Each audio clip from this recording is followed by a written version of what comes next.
Welcome to the Leadership Decoded Podcast, where we discuss practical leadership strategies and techniques that can improve your ability to lead at work and in your everyday life.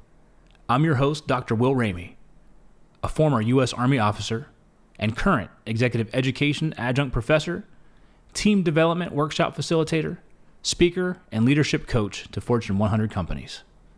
In this episode, we're going to dive into managing stress. Leading people is a stress-filled experience. We're going to dig in to the science of the stress cycle, the reframing of stressors, and give you some practical strategies for coping with stress. Let's dive in. To start off, let's talk about what stress is and how it affects us.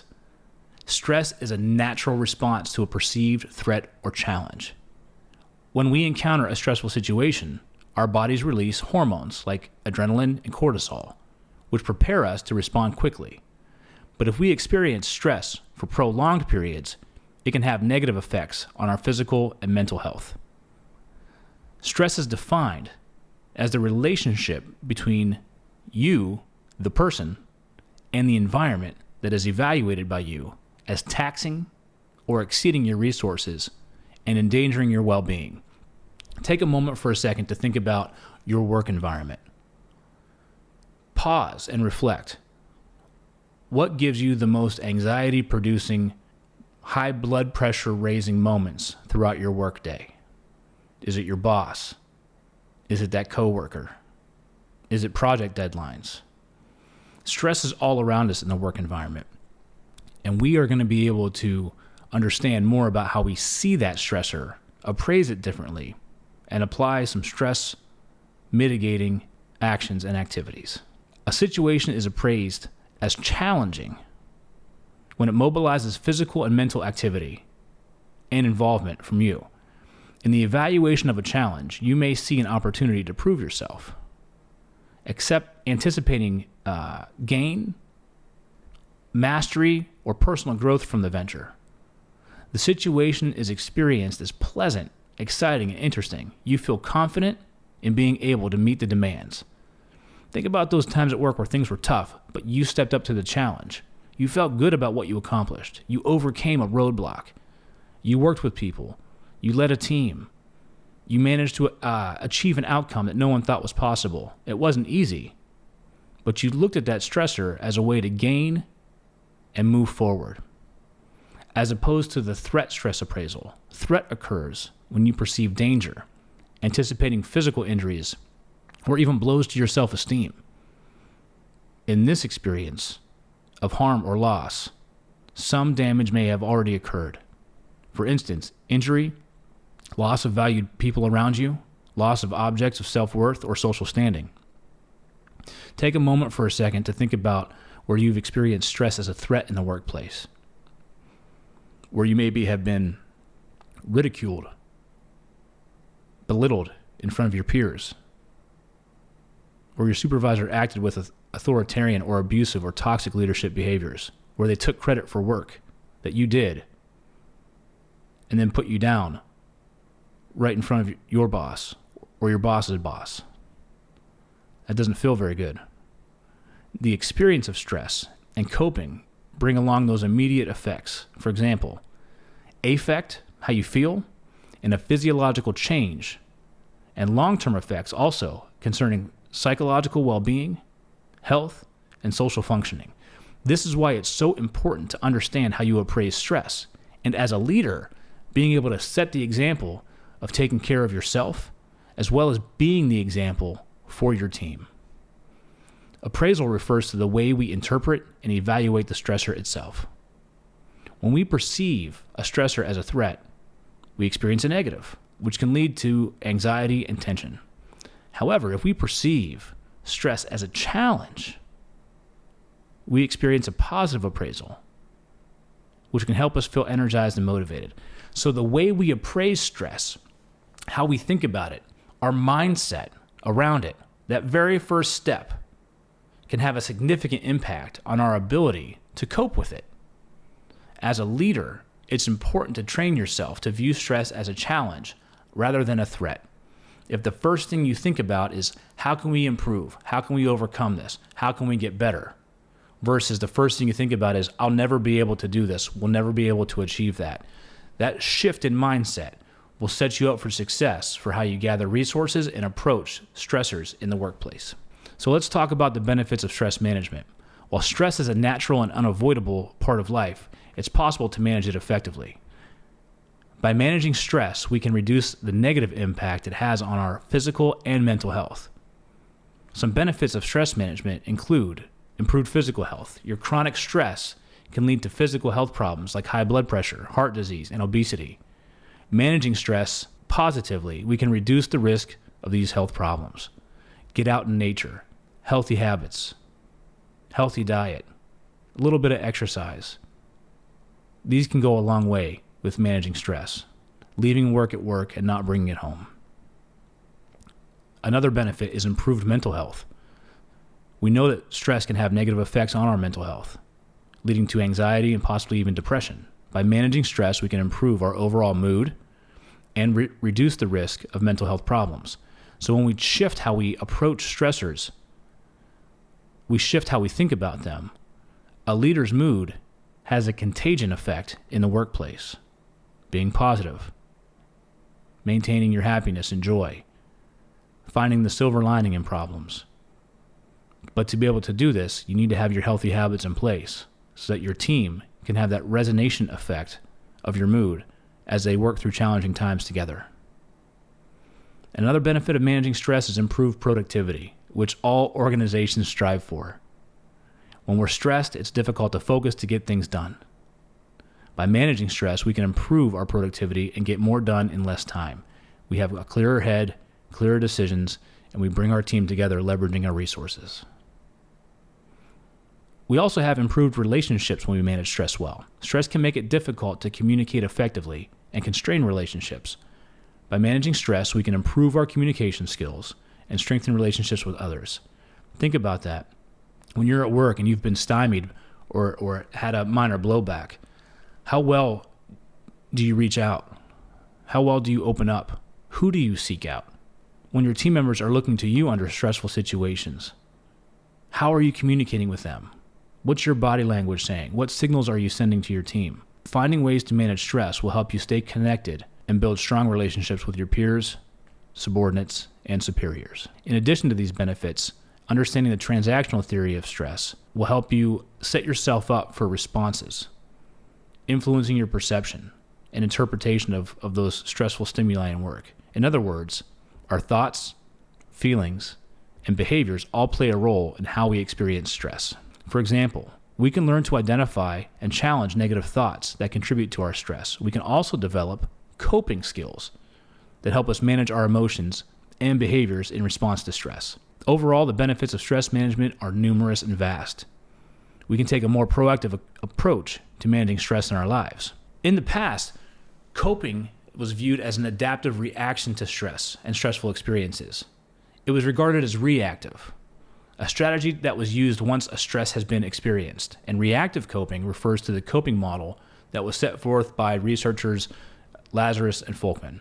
Well, once a stress has occurred, drawing on your coping skills in a reactive manner, you're already trying to draw down resources that you have or that may have been used or may not even have been built for the stressor itself. Coping is a process that unfolds in the context of a situation when you appraise it as exceeding the resources you already have. The coping process is initiated in response to your appraisal that important goals have been lost or potentially threatened, or that you have a challenge to be overcome. Recently, however, coping has been conceptualized as something you can do before stress occurs. The idea of proactive coping involves goal setting, having positive, effective self-beliefs, and is associated with resources for self-improvement, including social support. So think about shifting this. Instead of being reactive to stressors in the workplace, you can be proactive. In the Army, we had a term called known knowns and known unknowns. Known knowns were things that you knew were going to happen and happen for sure. Known unknowns is when that you know something has a possibility and most likely a high probability of occurring, but you don't know exactly what it is yet. Think about your workday. Does everything go according to plan? Absolutely not. So you have known unknowns. You know things are going to pop up. That person's going to come into your office and knock on the door and give you their 2-week notice. The other person's going to come in and request sick leave because they're not feeling well. Somebody's going to come in with a part supply problem. These things occur on a regular recurring basis, but you don't necessarily predict exactly what or when is going to happen, but you know that they are. So being able to adapt a more forward-looking strategy for coping with stress will help you stay ahead of the stress appraisal cycle. Proactive coping is a forward-looking strategy, and it integrates processes of personal quality of life management with those of self-regulatory goal attainment. So knowing where you are, knowing where you want to be, and being able to garner the resources, whether that be social support, building your social network, time management, or leveraging other resources available to you to stay ahead of those known, unknown stressors. Being future-oriented helps you take the initiative, helps you stay ahead of that stress cycle. In proactive coping, people see risks, demands, and opportunities in the future, but they don't appraise these as threats. They perceive difficult situations as challenges to be overcome because they are always staying prepared for that challenge. So proactive coping becomes more goal management instead of risk management. Where am I today? Where do I want to be? Where is my team at today? Where do I want them to be? And how can we get there? The proactive individual, the proactive leader, accumulates resources, takes steps to prevent resource depletion, and can mobilize resources when needed. So think about linking up with your social support system, going to your network, being able to pass and share information, having someone you can look to for emotional support, having someone that you can vent to but will also help you drive to solutions for problems. All of these can be proactively and positively instituted in the work environment. These can all be considered proactive coping strategies. An individual's higher in coping resources, research has found, are more likely to use proactive coping strategies. Now, I've led a multiple number of teams, and I've been a senior leader for members in my organization up to 500 people, $80 million operating budgets, a fast-paced, ever-changing work environment. Stress comes from every angle. How I overcome stress comes down to a few small points. How I'm able to manage my time, trying to structure and build my day to do the hard things first so that when the unplanned, unknown comes up, I have time to adapt. Prioritizing my day, being able to know what I need to do, what I need to delegate, what I need to delay, and what I don't need to do within a given period. Being able to utilize and leverage my team members to give them opportunities to step up and perform, as well as opportunities for me to delegate and empower. Sharing those responsibilities helps us all carry more weight towards the outcome that we have. And then what's most important, and probably the most difficult thing for me, was self-care. I build time into my day to practice meditative breathing first thing in the morning and to set a positive intention. At my midday lunch break, I try to get outdoors no matter what the temperature is outside to get some fresh air in my lungs, some sunshine on my face. I also take a moment to self-reflect. Did I get the first half of my day conquered? Did I get out there and get stuff done? And the second half, to look to my day, to what else needs to be accomplished today, what do I need to push tomorrow? My to-do list is ever-evolving, living document. It changes all the time.